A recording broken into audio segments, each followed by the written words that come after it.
فرجتك في كذا فيديو قبل كده على فاكهه المانجوستين، والنهارده هفرجك على فصيله تانية منها بس بريه. اتفرج معايا على فاكهه الكاوي جاب، تعتبر من عيله المانجوستين بس مختلفه شويه عنها في الشكل والطعم، لكن شبهها جدا في شكل الفصوص. تعالى كده بسم الله ونفتح. لو خدت بالك ان قشره المانجوستين كانت قشره خشبيه نوعا ما، يعني لما اجي ادوس عليها بايدي تتكسر. هنا قشره الكاوي جاب مختلفه خالص، عامله زي كره التنس. بص كده، قشره مهما تدوس عليها صعب ان انت تكسرها، لو دوست جامد هتفعص القشره بالفاكهه اللي جوه. بسم الله الرحمن الرحيم. ده شكل فاكهه الكاوي جاب من جوه.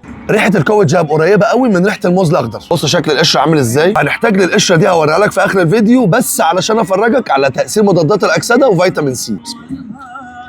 لما بتاكل فص المانجوستين اللحم بيبقى لازق على البذره، بس نوعا ما بتقدر تطلعه. في الكاوي جاب الوضع مستحيل، كبيرك ان انت تاخد الفص في بقك وتقعد تستحلب فيه، انما ما تحاولش نهائي ان انت تفصل اللحم عن البذر. طعم الكاوي جاب كريمي مزز حلو بنسبه 70%، في مزازه و30% سكر، بس المزازه اللي فيه ولا تخليك تقشعر ولا تجز. محاولات بائسه ان افصل اللحم عن البذر، انسى. الطعم بالنسبه لي ميكس ما بين الجوافه والتفاح الاخضر والخوخ مع سنه ليمون، بس هرجع واقول لك تاني مش بمزازه عاليه. الناس اللي بتحب الحاجات السور هتتبسط قوي من الكاوي جاب، واللي ما بيحبوش السور الكاوي جاب مش هتضايقهم. قلت لك ان انا هوريك تاثير مضادات الاكسده وفيتامين سي في اخر الفيديو. اتفرج كده على القشره اللي كانت بيضه شمعه منوره بقت لونها عامل ازاي. شفت القشره غمقت قوي ازاي لمجرد ان هي اتعرضت لمده ما تزيدش عن 5 دقائق في الهواء. الكاوي جاب زيها زي المانجوستين من الفواكه اللي ليها تاثير قوي جدا في القضاء على الخلايا السرطانيه. في الطب الشعبي الاندونيسي بياكلوا الكاوي جاب علشان خاطر يتخلصوا من نزلات البرد والقضاء على فيروسات الجهاز التنفسي، كل ده طبعا لغناها الشديد جدا بفيتامين سي. اعمل بوز وخد سكرين شوت وادخل انت بنفسك سريش على الكاوي جاب واعرف فوائدها العظيمه. ونيجي لقطه السعر اللي انا عارف انك قاعد مستناها من اول الفيديو. كيلو الكاوي جاب عامل في حدود 1400 جنيه.